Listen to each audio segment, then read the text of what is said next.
তিন দিনের সফরে দুপুরে মালয়েশিয়া যাচ্ছেন প্রধান উপদেষ্টা ডক্টর মোহাম্মদ ইউনূস। বেলা 2:30টার দিকে হজরত শাহজালাল আন্তর্জাতিক বিমানবন্দর ছাড়বেন তিনি। এবারের সফরে 5টি সমঝোতা স্মারক সই হওয়ার কথা রয়েছে। একই সাথে মালয়েশিয়ার সরকার প্রধানের সাথে বৈঠকে চলমান শ্রম বিষয়ক জটিলতা অনেকখানি কাটতে পারে বলে আশা সরকারের। একই সাথে রোহিঙ্গা ইস্যুতে আসিয়ান সহ বিভিন্ন আলোচনায় সমাধানের বিষয়ে অগ্রগতি হতে পারে বলে আশা সরকারের। মালয়েশিয়া থেকে বাংলাদেশে বিভিন্ন সেক্টরে বিনিয়োগ, বিশেষত বৈদ্যুতিক মোটরযানে বিনিয়োগের আশা করছে সরকার। এই সফরে দুই দেশের আরও ভালো সম্পর্ক তৈরি হবে বলে আশা সরকারের। সবকিছু ঠিক থাকার পরও 2024 সালে মালয়েশিয়া যেতে পারেননি 17,000 বাংলাদেশি কর্মী। কখনো দ্বারস্থ হয়েছেন এজেন্সির, আবার কখনো অসহায়ের মতো ঘুরেছেন প্রবাসী কল্যাণ মন্ত্রণালয়ের করিডোরে। তবু মেলেনি কোনো সমাধান।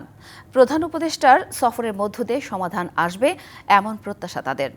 বাংলাদেশ মালয়েশিয়া বৈঠকে শ্রমবাজার সম্প্রসারণের পাশাপাশি কর্মী নেয়ার ক্ষেত্রে স্বচ্ছ প্রক্রিয়ার বিষয়টি গুরুত্ব পাবে বলেও মনে করা হচ্ছে। অন্তর্বর্তীকালীন সরকারের 5 আগস্ট গণ অভ্যুত্থানের পর ডক্টর মোহাম্মদ ইউনূসের নেতৃত্বে 8 আগস্ট গঠিত হয় নতুন অন্তর্বর্তী সরকার। 13 আগস্ট টেলিফোনে প্রধান উপদেষ্টাকে অভিনন্দন জানিয়ে সব ধরনের সহযোগিতার আশ্বাস দেন মালয়েশিয়ার প্রধানমন্ত্রী আনোয়ার ইব্রাহিম। সে সময় মালয়েশিয়ার প্রধানমন্ত্রীকে বাংলাদেশের সফরে আমন্ত্রণ জানায় প্রধান উপদেষ্টা। গেল বছরের 4 অক্টোবর এক সংক্ষিপ্ত সফরে ঢাকায় আসেন মালয়েশিয়ার প্রধানমন্ত্রী। আর আনোয়ার ইব্রাহিমের আমন্ত্রণে 3 দিনের সফরে মালয়েশিয়া যাচ্ছেন প্রধান উপদেষ্টা। রোহিঙ্গা প্রত্যাবাসন ও জনশক্তি রপ্তানির পাশাপাশি দুদেশের স্বার্থ সংশ্লিষ্ট বিষয়ে স্থান পেতে পারে আলোচনায়। দুই নেতার বৈঠকের মধ্য দিয়ে শ্রমবাজার সম্প্রসারণ ও যেসব শ্রমিকরা মালয়েশিয়া যেতে পারেনি তাদের বিষয়ে সমাধান আসবে এমন আশা ভুক্তভোগীদের। মালয়েশিয়া নতুন করে পুলিং খুলছে, কিন্তু সেই 5 লাখ 6 লাখ টাকা লাগে যাইতে। ইন্ডিয়া, পাকিস্তান ওরা কম টাকা দিতে পারে, আমাদের দেশে যাইতে পারি না কেন? মালয়েশিয়া শুধু নয়, সব দেশের শ্রমিক এইভাবে অবহেলিত। বর্তমান সরকারের কাছে আকুল আবেদন জানাবো যাতে আমরা সহ যারা আছে বাংলাদেশের প্রবাসী ভাইরা ওদের সবাইকে ভালো একটা ফ্যাসিলিটি দেয়। অভিবাসন খাত সংশ্লিষ্টদের প্রত্যাশা, এই সফরের মধ্য দিয়ে দেশটিতে বাংলাদেশ থেকে কর্মী নেওয়ার ক্ষেত্রে স্বচ্ছ প্রক্রিয়া অনুসরণ করার বিষয়টি নিশ্চিত হবে। 7,000 প্লাস আরও 10,000 পেন্ডিং আছে, এটা নিষ্পত্তি করে একটা রোড ম্যাপ নিয়ে আসবেন এবং আগামীতে যেন মালয়েশিয়ার দ্বার সকলের জন্য উন্মোচিত হয়। অন্য 14টি কান্ট্রি যেভাবে মালয়েশিয়াতে শ্রমিক পাঠায়, ঠিক বাংলাদেশের ক্ষেত্রেও কিন্তু একই নিয়ম যেন হয়। এখানে কম খরচে, সরকারের যৌক্তিক নির্ধারিত খরচে যেন সকল বৈধ রিক্রুটিং এজেন্সি কর্মী পাঠাইতে পারে। স্বল্প ব্যয় এবং স্বচ্ছতার সাথে এই দেশ থেকে শ্রমিক যাবে, শ্রমিক উপকৃত হবে, দেশ উপকৃত হবে। রবিবার রাজধানী ফরেন সার্ভিস একাডেমিতে প্রধান উপদেষ্টার মালয়েশিয়া সফর নিয়ে কথা বলেন প্রেস সচিব। মালয়েশিয়ার সাথে আমাদের এবার খুব অনেক গভীর আলোচনা হবে, অনেক বিষয়ে আলোচনা হবে, এইটুকু আমরা বলতে পারি। আমরা আশা করছি সামনে মালয়েশিয়া আরো বাংলাদেশের দিকে শ্রমিক নেবেন। ডক্টর আনোয়ার ইব্রাহিম এবং আমাদের প্রফেসর মোহাম্মদ ইউনূসের সাথে আমরা মনে করছি যে এই বিষয়ে এই মাইগ্রেশনটা একটা ইম্পর্টেন্ট ইস্যু থাকবে এই আলোচনায়। নানান অনিয়ম, দুর্নীতি, অর্থ পাচারের অভিযোগে গেল 15 বছরে 3 দফা বন্ধ হয়ে যায় মালয়েশিয়ার শ্রমবাজার। প্রধান উপদেষ্টা এই সফরের মধ্য দিয়ে দুদেশের বিনিয়োগ বাড়ার পাশাপাশি জনশক্তি রপ্তানিতে নতুন গতি পাবে এমনটাই প্রত্যাশা সবার। Mahmudul Hasan Nazim, DBC news, Dhaka. অন্তর্বর্তী সরকারের 365 দিনে নানা পদক্ষেপে অর্থনৈতিক বিপর্যয় থেকে দেশ রক্ষা পেলেও উদ্বেগ কাটেনি অর্থনীতিতে, কাটেনি দেশি বিদেশি বিনিয়োগের খরা, বাড়েনি কর্মসংস্থান ও রাজস্ব আহরণ। রাজধানীতে এক আলোচনা সভায় এমনটাই বলেছে বেসরকারি গবেষণা প্রতিষ্ঠান centre for policy dialogue, CPD. গণ অভ্যুত্থানের মুখে শেখ হাসিনা সরকারের পতনের পর যখন অন্তর্বর্তী সরকার দায়িত্ব নেয়, তখন দেশের অর্থনীতি ছিল বিপজ্জনক অবস্থায়। রিজার্ভের ধারাবাহিক পতন, টাকার দাম ক্রমাগত কমে যাওয়া, উচ্চ মূল্যস্ফীতি ও বেকারত্ব বৃদ্ধি, রপ্তানি প্রবৃদ্ধি কমছিল। অন্তর্বর্তী সরকার দায়িত্ব নেয়ার 365 দিন পর কতটা কাটল এ সংকট, তারই বিশ্লেষণ করে বেসরকারি গবেষণা প্রতিষ্ঠান সিপিডি বলছে, সরকার ব্যাংক খাতে সংস্কার সহ কিছু উদ্যোগ নেয়ার পর বড় ধরনের অর্থনৈতিক বিপর্যয় থেকে রক্ষা পেয়েছে দেশ। তবে এখনো উদ্বেগ আছে। আরো অন্যান্য বিষয় ব্যারিয়ার কিভাবে দূর করা যায় সেই ক্ষেত্রে আমরা কিন্তু এখানে অগ্রগতি দেখতে পাইনি। সরকারের 1 বছরের কর্মকাণ্ডে হতাশা প্রকাশ করেছেন ব্যবসায়ীরা। আপনার যে ব্যাংক নষ্ট রান হয়ে গেছে সেই ব্যাংকে আবার টাকা পাঠাচ্ছেন কেন? আপনি গ্রাহকের টাকা দিয়ে বিদায় করে দেন, ওই চোরগুলোকে আবার টাকা পাঠাচ্ছেন কেন? এই মার্চ করছেন বলে যে সমস্যাটা আমি ফেস করছি সেটা হচ্ছে ওই নির্দিষ্ট ব্যাংকগুলোতে আমাদের যে হলো সদস্য তারা ব্যাক টু ব্যাক খুলতে পারছেন না। আর শ্রম উপদেষ্টা বলেন, প্রত্যাশা অনেক থাকলেও তার পুরোটা পূরণ করা যায়নি নানা বাধায়। 365 দিনে বলেছেন আমরা হয়তো কিছুই করতে পারিনি, বাট বেসিক কতগুলো জিনিসের দিকে আপনারা দেখবেন। ইউ আর টকিং, কাউকে এখন কাউকে গুম করা হচ্ছে না, কাউকে নিয়ে যাওয়া হচ্ছে না। কি হয়, একটু বেশি করলে বলে স্বৈরাচারের দোষর। আলোচনা অনুষ্ঠানে বাংলাদেশ ব্যাংকের গভর্নর বলেন, টাকা ছাপানো ও ব্যবস্থাপনার কাজে রাষ্ট্রের ব্যয় 20,000 কোটি টাকা। এত বিশাল ব্যয় কমাতে দরকার সংস্কার। তবে বর্তমান রাজনৈতিক পরিস্থিতিতে বিনিয়োগ বৃদ্ধির কল্পনা অবাস্তব চিন্তা। আর্থিক খাতে কেবল এসেছে, রাজনৈতিক খাতে তো এখনো আসে নাই, সিকিউরিটি সিচুয়েশনে তো এখনো আসছে। সবকিছু মিলিয়ে এখনই কেউ বিনিয়োগে ঝাঁপিয়ে পড়বে, এই প্রত্যাশা যদি কারো থাকে, আমি বলছি সেটা। আলোচনা অনুষ্ঠানে বিএনপির স্থায়ী কমিটির সদস্য আমির খসরু মাহমুদ চৌধুরী সরকারের আর্থিক খাতের নেয়া পরিকল্পনার সমালোচনা করেন। সোর্সেসের প্রায়োরিটি না দিয়ে ওই লুটপাটের অর্থনীতির যে মেগা প্রজেক্ট এবং অন্যান্য যে এক্সপেন্ডিচার গুলো আমরা কন্টিনিউ করছি বহুলাংশে, আমার মনে হয় এই জায়গাতে বোধহয় আমাদের ভুল হয়েছে। অন্তর্বর্তী সরকারের সমালোচনা করে বাসদের কেন্দ্রীয় সাধারণ সম্পাদক রাজ্জাকুজ্জামান রতন বলেন, একই পদ্ধতিতে রাষ্ট্র পরিচালনা করে ভিন্ন ফল আশা করা যায় না। মেহের মনি, ডিবিসি নিউজ, ঢাকা। দীর্ঘ প্রতীক্ষার পর জট খুলেছে বগুড়া সিরাজগঞ্জ ডুয়েল গেজ রেলপথ প্রকল্পের। এর মধ্যে ভূমি অধিগ্রহণের অর্থ বরাদ্দ দিয়েছে সরকার। রেলপথটি নির্মাণ হলে রাজধানীর সাথে উত্তরের জেলার বাসিন্দাদের ট্রেন ভ্রমণে দূরত্ব কমবে 112 কিলোমিটার। তবে প্রকল্পটিতে ভারতীয় অর্থায়ন বন্ধের পর নতুন করে ঋণ চুক্তি না হওয়ায় বাস্তবায়ন নিয়ে আছে অনিশ্চয়তাও। সিরাজগঞ্জের সঙ্গে বগুড়া পর্যন্ত নেই কোনো সরাসরি ট্রেন যোগাযোগ। এতে বগুড়ায় যেতে ঈশ্বরদী সান্তাহার হয়ে বাড়তি পথ ঘুরতে হয় ঢাকাসহ সিরাজগঞ্জের যাত্রীদের। 2018 সালে বগুড়া সিরাজগঞ্জ ডুয়েল গেজ রেলপথ নির্মাণ প্রকল্প গ্রহণ করে সরকার। এই প্রকল্পের জন্য 2 জেলায় ভূমি অধিগ্রহণ করতে হচ্ছে 960 একর। অধিগ্রহণের জন্য এরই মধ্যে 1900 কোটি টাকার বেশি বরাদ্দ দিয়েছে সরকার। তবে প্রকল্পের ঋণ চুক্তি না হওয়ায় সঠিক সময়ে বাস্তবায়ন নিয়ে শঙ্কায় সিরাজগঞ্জবাসী। টাকা বরাদ্দটাও যেমনি হওয়া উচিত, আবার জমি অধিগ্রহণের ক্ষেত্রে সেটা আরও সুস্পষ্ট হওয়া দরকার, যেন মানুষ সঠিকভাবে তার টাকাটা পায়। 85 কিলোমিটার এই রেলপথে বগুড়ায় 4টি ও সিরাজগঞ্জে 5টি স্টেশন নির্মাণের পরিকল্পনা রয়েছে। এছাড়া বগুড়ার রানীরহাট ও সিরাজগঞ্জ সদরে নির্মাণ করার কথা রয়েছে 2টি নতুন জংশনের। রায়পুর স্টেশনের জংশনটা হলে আমরা অনেক উপকৃত হব, বিশেষ করে শহরবাসী। এই জংশনটা কিন্তু একটু দূরে, সেই জন্য আমাদের একটু সমস্যা হবে। অর্থছাড়ের বিষয়টি নিশ্চিত করে ইতিমধ্যেই জমির মালিকদের ক্ষতিপূরণ দিতে নোটিশ দেওয়া হয়েছে বলে জানালেন জেলা প্রশাসক। ইতিমধ্যে আমরা 960 কোটি টাকা বাংলাদেশ রেলওয়ে থেকে পেয়েছি। আমরা আগামী মাসেই মানুষদেরকে তাদের ক্ষতিপূরণের চেক বিতরণ করতে পারব। আর প্রকল্প পরিচালক জানান, প্রকল্পটিতে ভারতের দ্বিতীয় লাইন অফ ক্রেডিটের আওতায় ঋণ চুক্তি হলেও ভারতের অনাগ্রহতার কারণে বিকল্প অর্থায়নে উৎস খোঁজার প্রক্রিয়া চলছে। অর্থের সংস্থান হলে দ্রুতই দৃশ্যমান হবে মূল কাজ।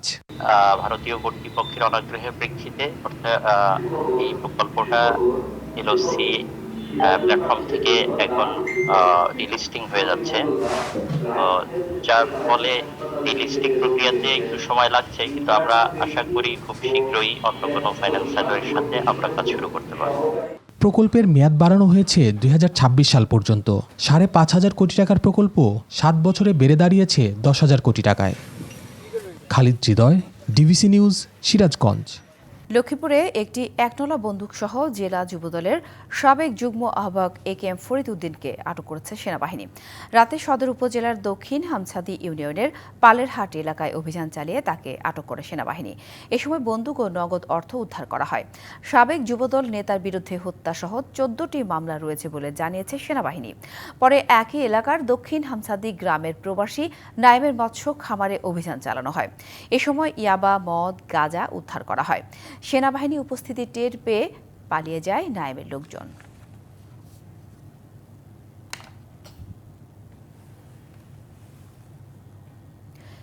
একটি সড়কের জন্য চরম দুর্ভোগে নারী ফুটবল দলের খেলোয়াড় ঋতুপর্ণার পরিবার সহ গ্রামের অন্তত ২০০ পরিবার। সাফ জয়ের পর নানা প্রতিষ্ঠানের পক্ষে রাস্তা নির্মাণ করে দেওয়ার কথা বলা হলেও এখনও তা বাস্তবায়ন হয়নি। তবে চলতি বছরেই সড়কটি নির্মাণ করে দেওয়ার আশ্বাস জেলা পরিষদের। রাঙামাটি চট্টগ্রাম মূল সড়ক থেকে জমির মাঝখান দিয়ে পাহাড় জিরি ডিঙিয়ে যেতে হয় কাউখালী উপজেলার মগাইছড়ি গ্রামে, যেখানে বসবাস করেন নারী ফুটবলার ঋতুপর্ণার পরিবার সহ প্রায় ২ শতাধিক পরিবার। ১.৫ কিলোমিটারের এই পথে যাতায়াত খুবই কষ্টকর। স্কুলের শিক্ষার্থী, অসুস্থ ও বৃদ্ধদের চলাচল দুরূহ। উৎপাদিত ফসল বাজারজাত করতে বিপাকে পড়তে হয় চাষিদের। বর্ষায় দুর্ভোগের মাত্রা বেড়ে যায় কয়েক গুণ। বৃষ্টি পড়লে মানে অনেক কষ্ট হয়, হাল পাড়া লাগে। এই সড়কটা যদি হয়ে যায় আমরা অনেক সুবিধা পাবো। আমরা যে সুস্থ মানুষ একটা হাঁটবে ওই পজিশনটাও নাই।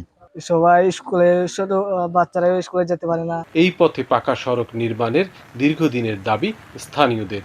নারী ফুটবল দলের সাফ জয়ের পর তারা আশা করেছিল নির্মাণ হবে পাকা সড়ক, কমবে দুর্ভোগ। ২০২২ সালে এর প্রতিশ্রুতিও দেয় বিভিন্ন প্রতিষ্ঠান, কিন্তু তা বাস্তবায়ন হয়নি আজও।